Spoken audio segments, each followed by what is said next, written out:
And when Dan Miller suggested I might like to talk to the modern audience, naturally, I leapt at the offer before it was withdrawn. I don't know whether he thinks my massive years have mellowed me into intellectual impotence. Whatever his reason, I think the mere fact that I'm here tonight is a clear indication that it is still a free country. Whatever our American cousins or our in-laws of the common market may read about us. Why is he doing this? Still As he says, it's a free country. a critic of the government. I still feel there are many people in the administration who perhaps are enjoying greater powers than their intellectual capacities warrant. I would prefer to see them in less demanding positions, perhaps as traffic wardens. Organizations such as the Public Control Department are cited to prove that there is some new element of near tyranny afoot among the people. I said it myself, but frankly, it isn't true. Now, I'm not going to apologize. You must never ask a politician to apologize. An unsolicited testimonial to the government. So David Mitchell. There is always a last ditch.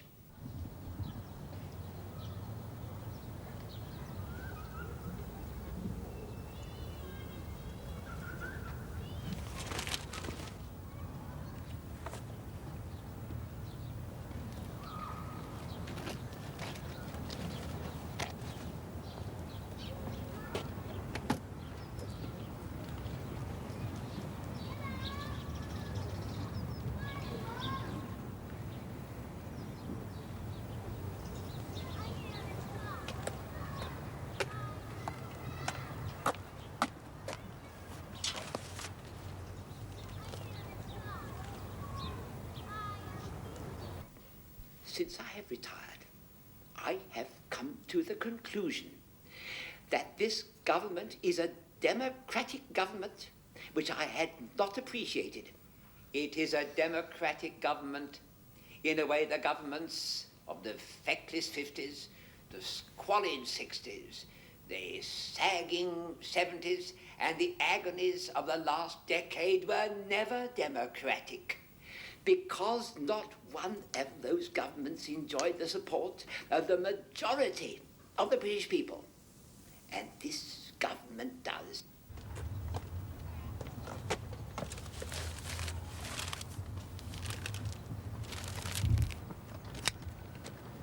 (706 to West End Central). Go ahead, 706. I'm in Holland Park. I think I've found another one. I say the British people are now enjoying a freedom I have never previously experienced. Our country is in good hands because it is in the hands of the British people. That speech by the Right Honourable Sir David Mitchell, former leader of His Majesty's Opposition, will be repeated in Politics Today. Do you think he was bribed? The PCD slipped him an envelope. My dear Marley, the PCD don't buy what they can get by other means. You know, that man was the one thing remotely resembling a statesman this country has produced since Churchill. He was a giant among dwarfs in this maggot age. And look what they've done to him. On all 3 channels. Compulsory telecast. No, they knew what they were doing, all right.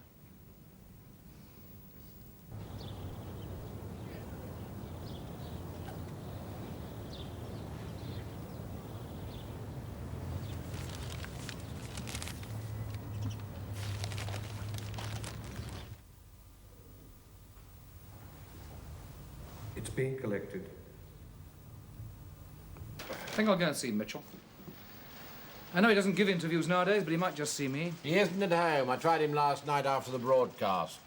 Voice at the other end said letters would be forwarded. I know. His answering machine gave me the same reply. This morning, the machine's giving a telephone number, this one. Ministry of Information. I thought you'd recognize it. You seen this? Yes, I've seen that. It's not worth that space. You think it isn't? I think it isn't. The unions think it is. They're even prepared to make sacrifices. Look at page 5.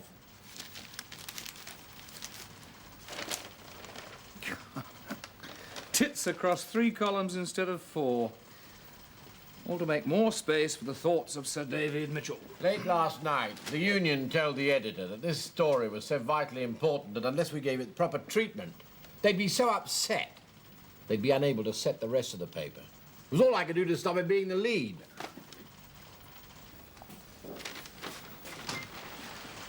Tiny, did you see the broadcast?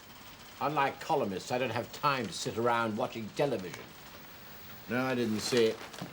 I read the releases, of course. When did you get the press release? Yesterday afternoon sometime. Why? Do we know when Mitchell made the broadcast? No idea. Has anybody compared the broadcast to the press release to see if anything's been added? Molly? That Mitchell broadcast. How close was it to the press release? It was identical. Oh? I counted 5 ad-libs and they were all in. Even the applause was in the release. Hank. They weren't taking any chances, were they? I took one. I saw it. So did somebody else. The fake broadcast. Those who saw Sir David Mitchell on television ought to know that the broadcast was a fake. There was no audience. Where'd you get this? You're not the only one with untraceable contacts. Sharp-eyed viewers will have noticed at the start of the broadcast Mitchell had nothing in his breast pocket. By the middle, a handkerchief had suddenly popped in there. And by the end, it had disappeared again. This is because it took several weeks to prepare this fake transmission.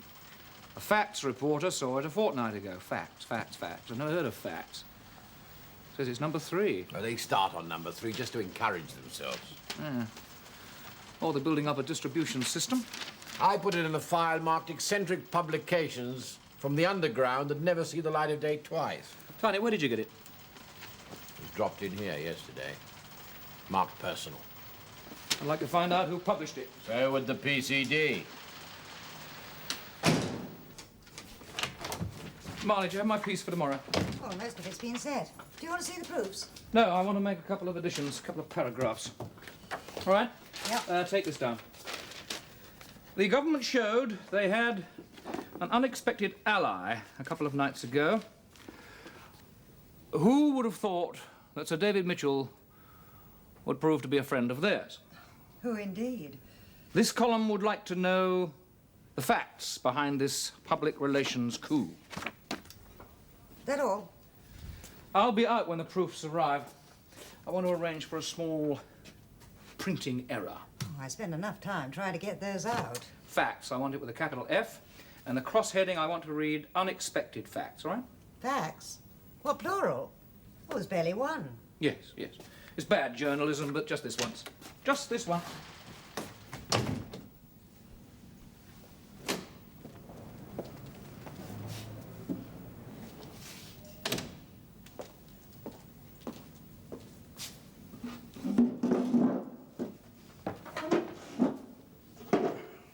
I'm not saying anything until I've seen a solicitor. Of course, sir.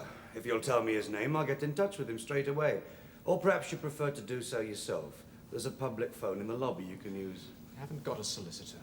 I'm a student, not a criminal. I thought that might be the case, sir. All hand chosen by the fuzz. The Law Society would blow a fuse if they heard you saying that. Well, how am I supposed to know who's any good? They're all qualified, of course. You suggest I use a pin? I have seen accused persons use a pin, yes, sir. All right, then. Ludlow, T.L. Oh, Mr. Ludlow. You know him? One way or the other, I know most of them.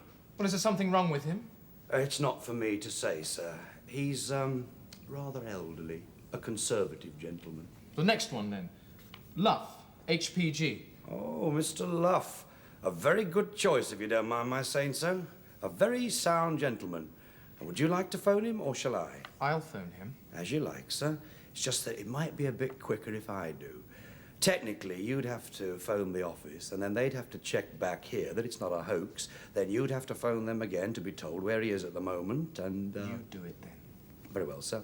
I expect he'll be at the Ombudsman's Court. That's where he is most mornings. Shouldn't be long. No reason to keep you waiting.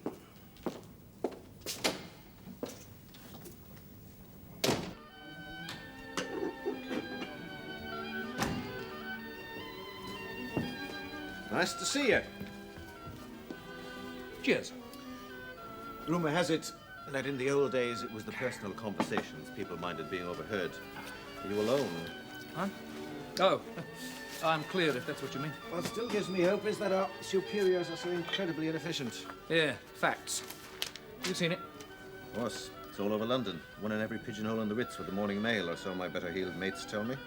Now, did you see this broadcast? Mm-hmm. Did you record it? Yeah? Would you mind playing it back for me? All of it? I want to see this disappearing handkerchief, the one that keeps popping in and out of Mitchell's pocket. I've just been having a look at it, actually. Didn't you record it? No, I wasn't home.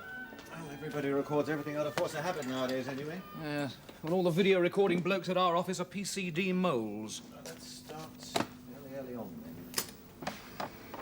The culmination of a series of disasters which were presented to us at the time as masterly escapes from certain death.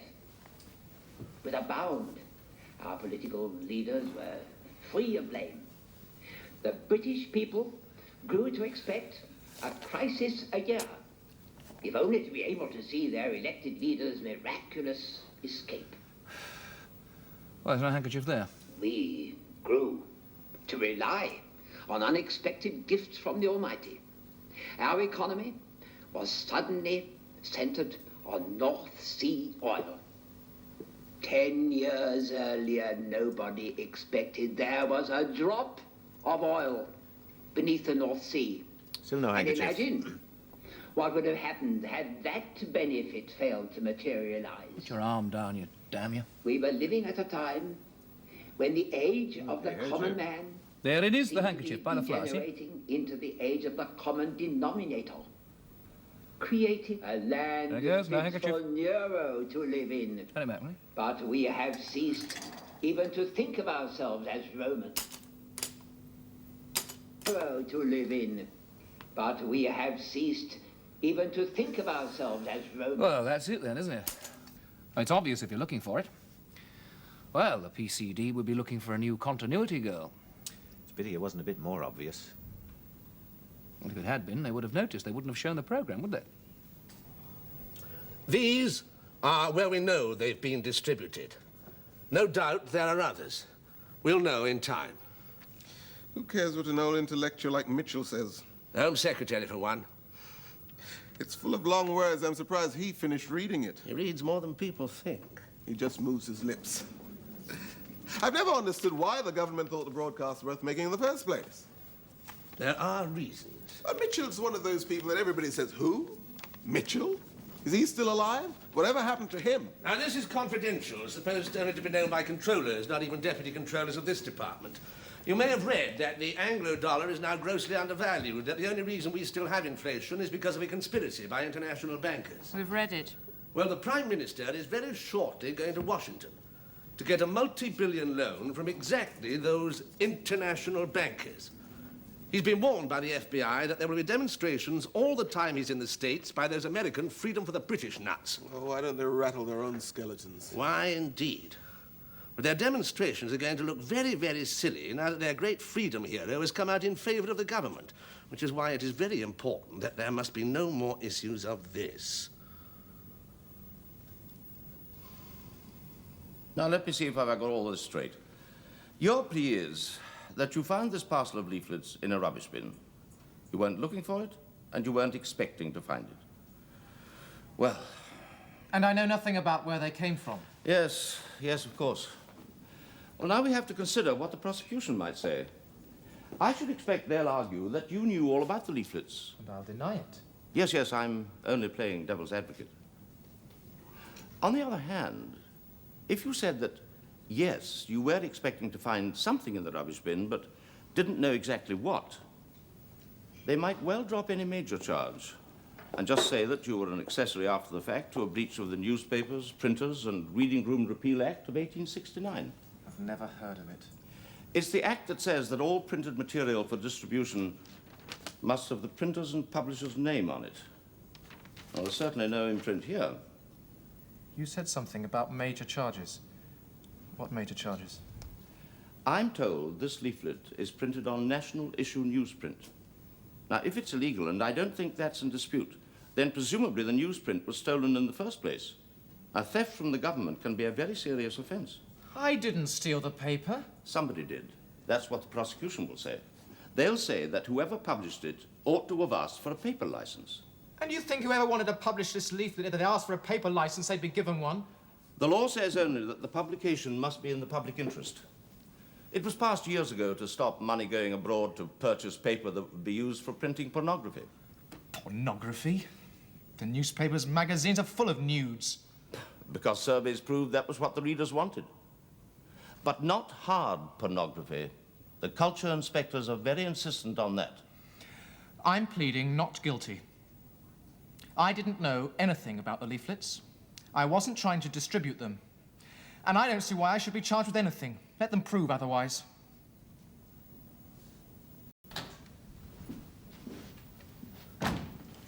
Ah, Mr. Sefton.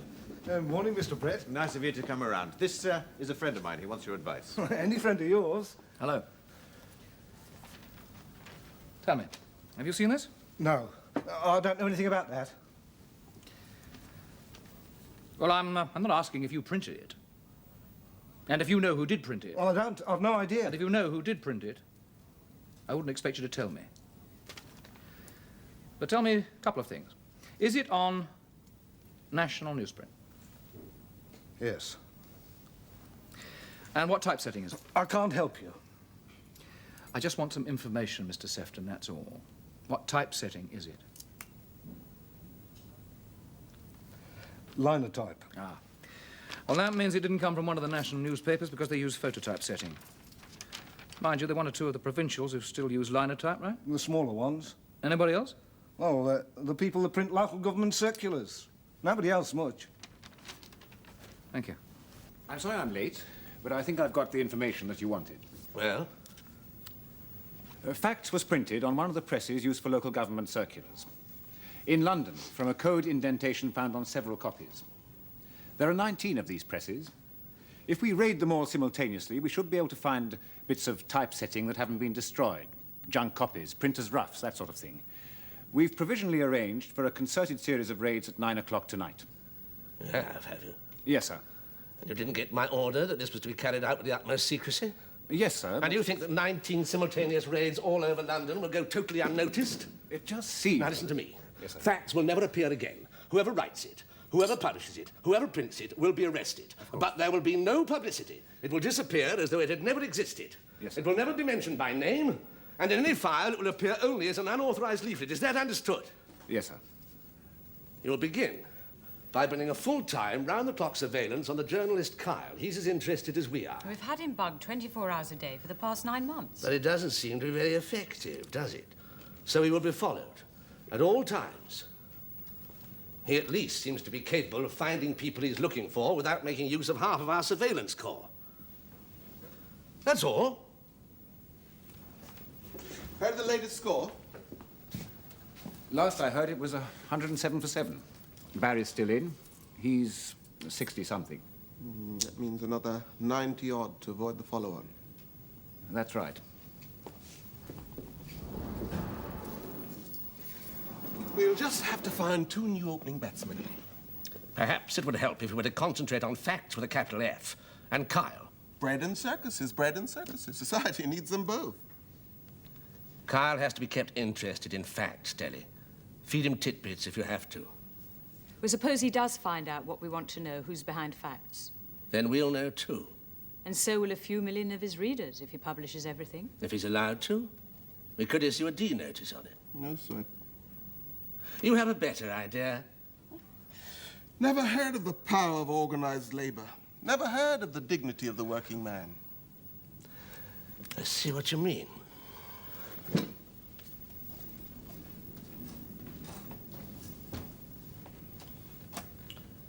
Get me the General Secretary of the Typesetters Union. My colleagues in the department are becoming increasingly neurotic about an underground sheet called Facts, not to mention your interest in them. Its promoters are a prime target. Some students already in custody, and Scarden has ordered you be put under 24-hour surveillance. Not that they'll ever learn to keep the tabs on you. I hope, for my own sake. Be careful.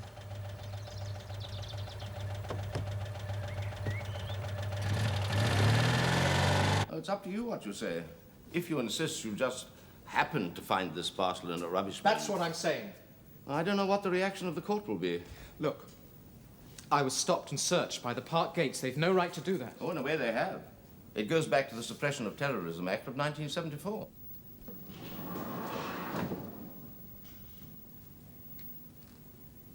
Rare pleasure. But why? Well, I thought we ought to see more of each other. After all, you are rather important. I let them admit you, Kyle, on the assumption you might have something useful to discuss. I have facts. Facts? Of course, you've never heard of it. It's not exactly lavatory paper. That's precisely what it is. If you have information on that treacherous leaflet, it's your duty to pass it on. Yes, sir. I understand you have arrested a student. No? No? No. Not what I heard. Leave now before I lose my temper. I think you already have. You have arrested a student. Not us. The police. So why are you here, Kyle? Have you ever had the feeling that you are being followed? Your ears, eyes, and cut-throat specialists are sticking so close to me these days I can smell their bad breath. It's a medical term for what you're suffering from. You enjoy your job, Mr. Scarden, or is it the security that appeals to you? I'll tell you why I'm here. I wanted to remind myself what you look like. You see, I stopped your limpets 3 times today and asked them. They'd never even set eyes on you.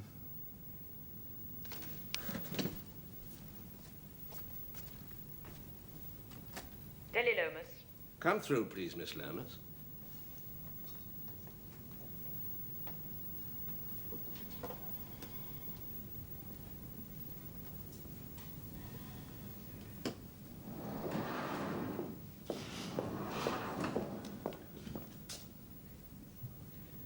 You should be very proud of all your limpets, Scarden. Adolf Hitler created the Nazi youth. This lot are all yours. And how long do you think before you fear their heavy tread? How long before your house, your office, are all eyes and ears? Your friend seems to be showing signs of stress, Deli. He's in line for a heart attack, a seizure, delirium at the least. I don't want him filming about all over my car. I'll tell you what I'll do, Scarden. You tell me exactly where you're keeping the student, and I'll tell you all I know about facts. Take him away, Dilly.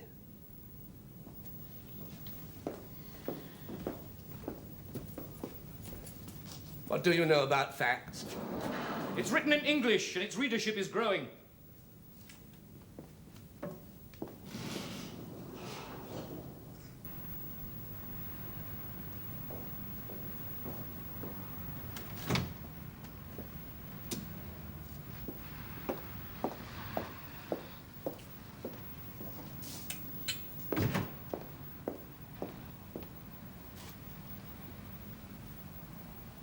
A week ago, you threatened to use my skull as a paperweight, as I recall. You're up to your neck in a plot against the state. I was researching a story. Your skull's intact. You should complain. And you didn't really mean it after all. I was angry. Beware of angry PCD, ladies. They are lethal.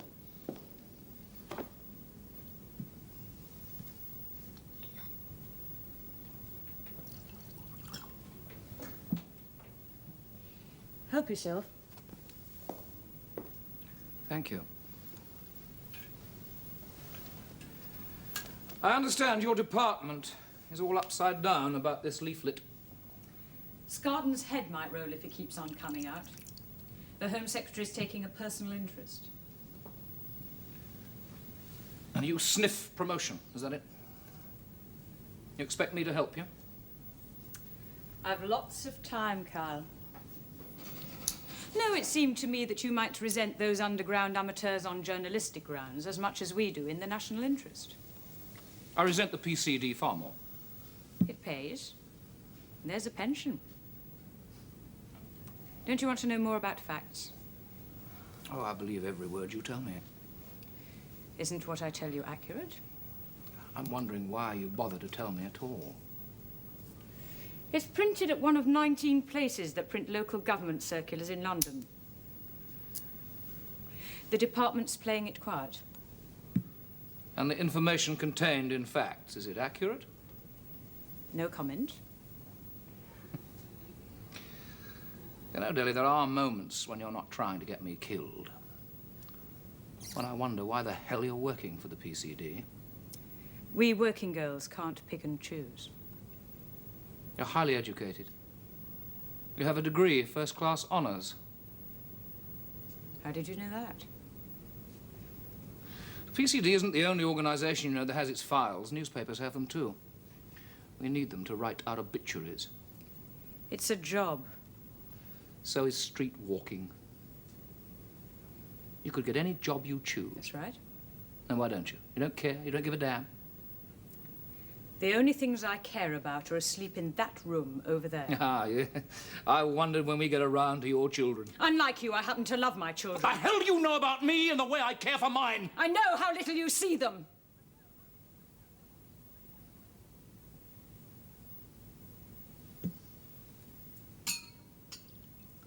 I know what it means, not having parents like other children. In your case, one parent. That's right, one. From personal experience, I think fathers are vastly overrated. And you're no argument to the contrary. You'd have liked my father. Is he still alive? I've no idea. What about your mother? Well, I can't believe you're really interested. Let's talk about your family. Why bother? It's in your files. That's right, on microfilm. You haven't answered my question, have you? Why you work for the PCD? And you haven't worked it out. No. I wanted 2 children, and I wanted those children to have every chance that was going. I see. No. You don't see.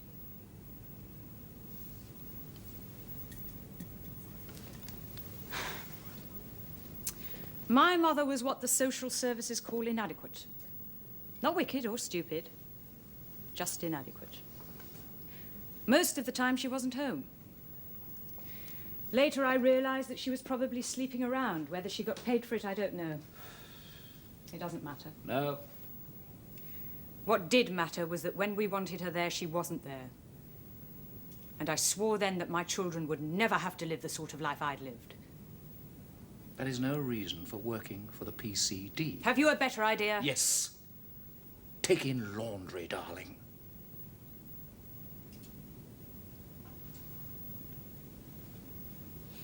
The school I went to, the teachers couldn't teach. And the children didn't want to learn. My children will go to the best comprehensive school in London. Well, of course they will. You live in the best district. And why? Because my flat comes with my job. So I don't give a damn what people think of what I do. I'm giving my children everything I never had. And that's all that matters to me.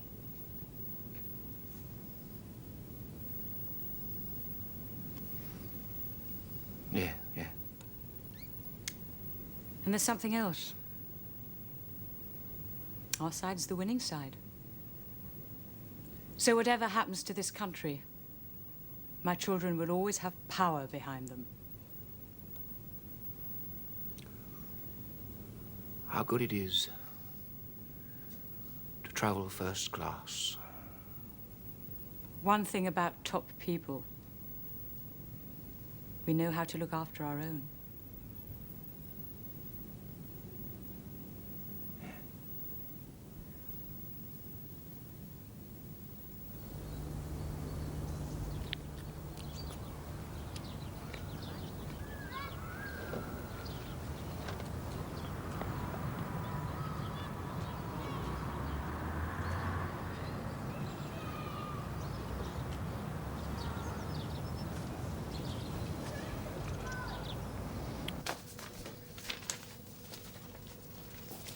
Morning, Marley. Morning. Oh, Tiny Greaves wants to see you. Your wife called and would you ring her back after lunch? And you haven't done anything about the invitation to the opening of the new State Theatre 3. No, I'm... Oh, yes. It was a funny phone call. Oh, darling, heavy breathing. I mean, that's your department. huh? No. It was something to do with your column this morning. He telephoned to say that he'd left this message in the front office and wanted to be sure we'd got it. He wants you to be in the phone box at the end of Lots Road at exactly 10:15. He says he couldn't make the appointment by telephone. Sensible man. He said to tell you that he has some facts for you. Oh, yes. Oh, yes. Morning. Oh, I know you like watching television. There's been a change in the programme. On politics today, you won't be able to see the repeat of Mitchell's speech. It's been scrapped. It's the handkerchief. They daren't risk showing the disappearing handkerchief. That's not the explanation we were given. Come to that, we weren't given an explanation at all. Oh, incidentally, that Mitchell bit in your column, I thought it was pretty feeble. I love you, too.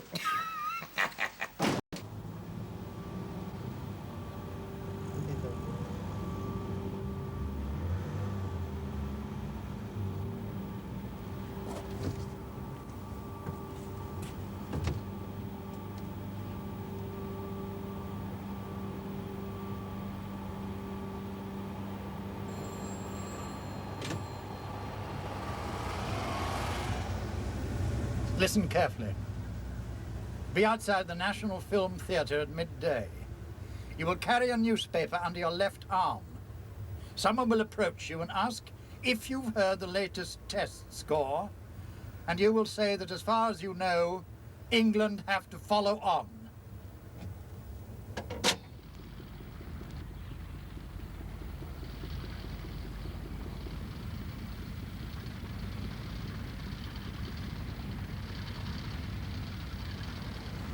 And you're not using a tape recorder?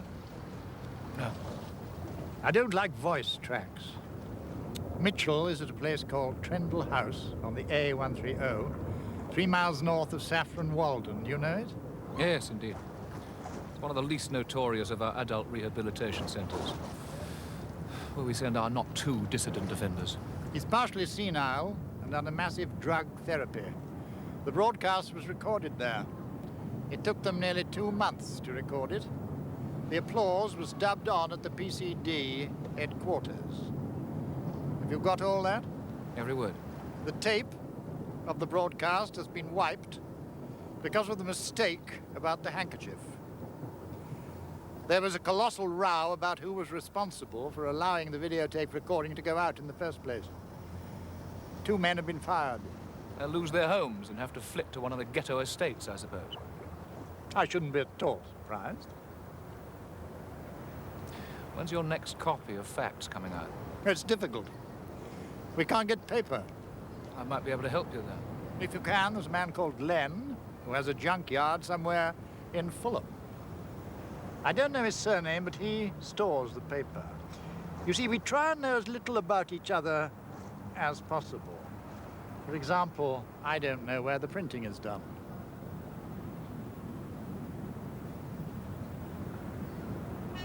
I think we shall have to find 2 new openers, a middle-order batsman, and a genuine off-spinner.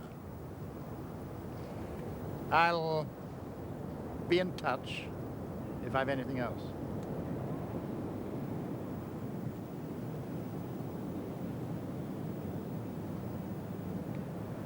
You take whoever the stranger is. I'll stick with Kyle.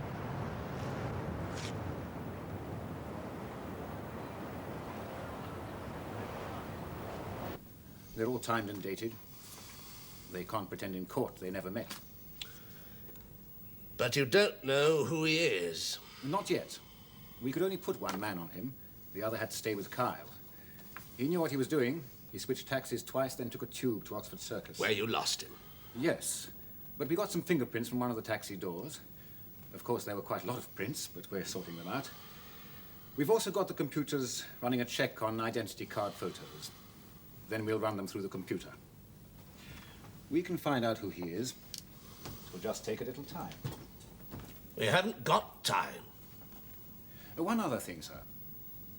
Kyle immediately collected his car, and he's now driving north up the A130. There's one of the photographers from the paper with him. It's the road to Trendle House, where Mitchell is. I take it they've been alerted.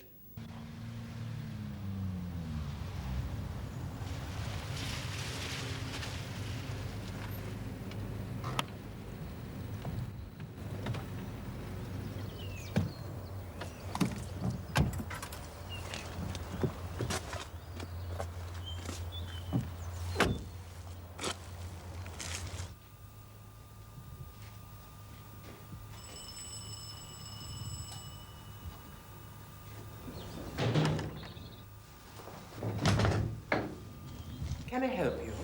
I imagine so. I'd like to see Sir David Mitchell, please. Sir David? Mitchell. I understand he's staying here. No. Well, I think he is. Would you mind checking, please? There's nobody of that name here.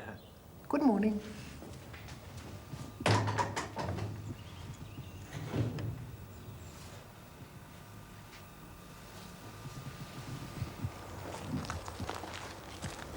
First floor window. On your right-hand side. Now.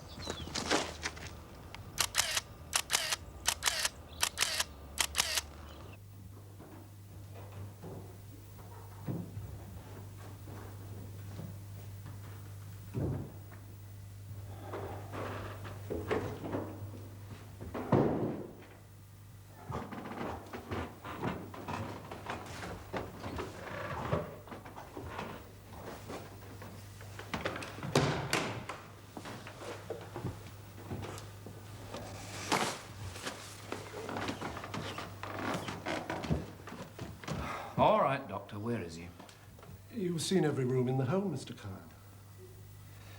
I saw Sir David Mitchell standing at a window in the top room up there. I'm afraid I've no explanation. Oh, well, perhaps I have. I look into the room, I leave it, and you move him back in. But why should we do that? I think you must have mistaken someone else for this. Fletcher, did you say his name was? Mitchell. Sir David Mitchell, and I saw him at the window. Well, it seems quite a mystery, doesn't it? Tell me, Mr. Kyle, have you had this experience often of seeing people and then not being able to find them?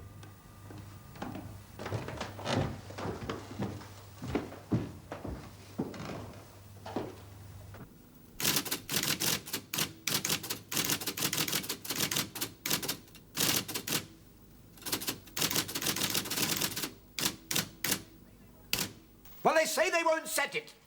It's not up to the bloody printers! Well, you try telling them then. And the photographs didn't come out. What are you talking about? I've used Kennedy for years. He's the best photographer on the staff. Oh, it's inexplicable, isn't it? Whoever was developing it said it went all milky. And he couldn't understand why. And nor could Kennedy. Why don't we get in that creep who calls himself the father of the chapel?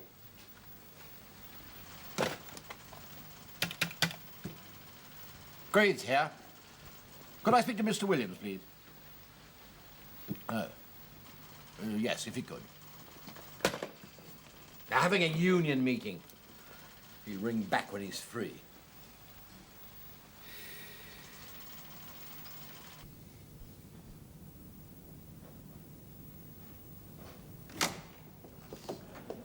Your solicitor, sir. When you're ready, sir, just bang. What's happening? I've been here for 2 days. Ah, well, I've had words with prosecuting counsel. Unofficially, of course. They're prepared to drop the theft charge. Just bring the one about the leaflet not having a printer or publisher's imprint.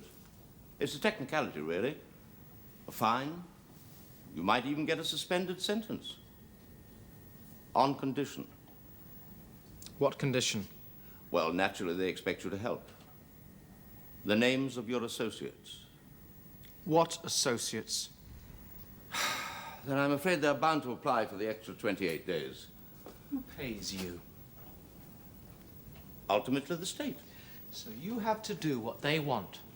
My responsibility is to my But client. if the state doesn't like the way you behave, what happens? We have professional standards. If they wanted to, though, could they stop you working? A solicitor can only be struck off the register for professional misconduct. I rather But could they stop you getting any work? Even if you're still on the register? Obviously, it's important that people on both sides of a case, that they respect each other. I see. But that situation very rarely arises. I bet. You see, from your point of view, it's very important that they don't get the extra 28 days detention. Why? Well, because of your exam. Go on. Well, as you have this exam the day after tomorrow, and as I gather your career depends on you passing it. Yes? It would be very unfortunate if you weren't able to sit it. Now, let me advise you. They're being very reasonable. And I don't think they're really expecting a list of names. Now, as your future's at stake, I'm sure I can persuade counsel. A gesture? Just one name?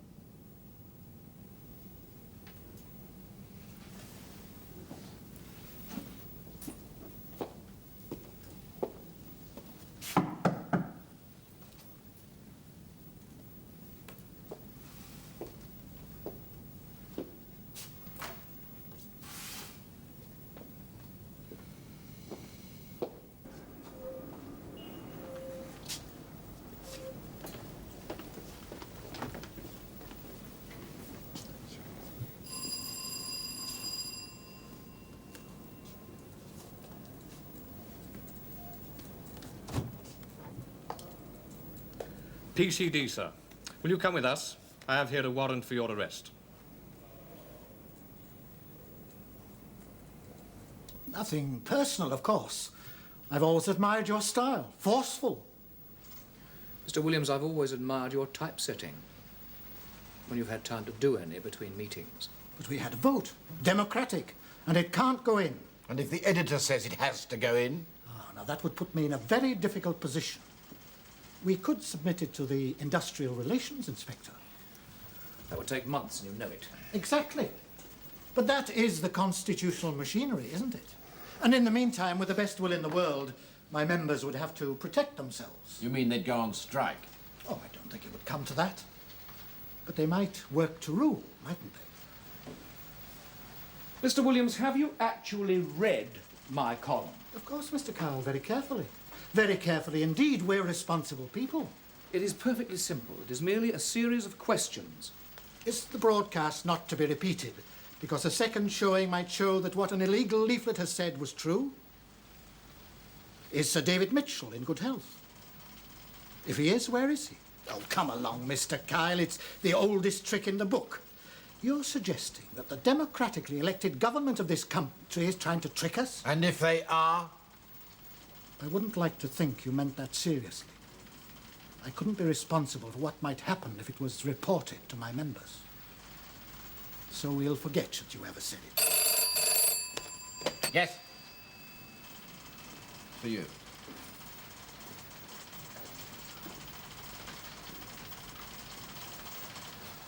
Excuse me. Yes. Ah, got you at last. Well, not really a story, more just keeping you posted. A company director called James Edgerton Avery has been arrested. I gather he'll be charged with a misappropriation of state property. Oh, nothing much. A few months in an adult rehabilitation centre, I expect. I gather it was something to do with an unauthorised leaflet.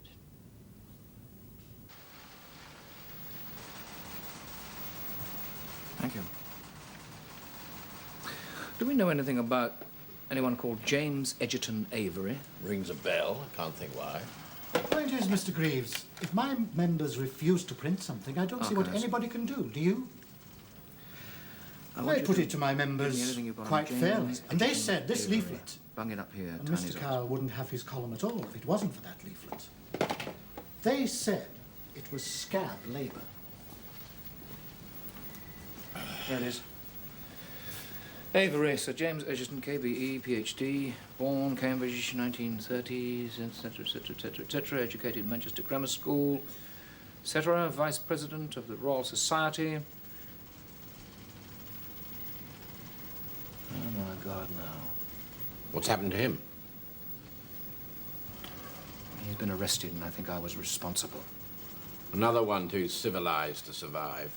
The point is, Mr. Greaves, what I want is for this newspaper to flourish. I've my members to think of. I don't want to dispute any more than you do. But you'll agree there have been unfortunate precedents. Mr. Williams, every single intrusion by you is an unfortunate precedent. It's been going on for years. Let's not go into ancient history. But this column can't be printed. When the Duke of Wellington said publish and be damned, he was lucky he didn't meet you. I'm glad we've been able to settle this without any unpleasantness. I'll be off. I've work to do. We don't want the first edition to be late, do we?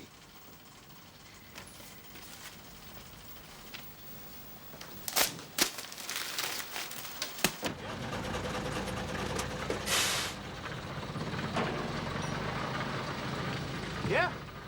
Looking for someone called Len. That's me. I got a load of scraps for you. Oh, yeah?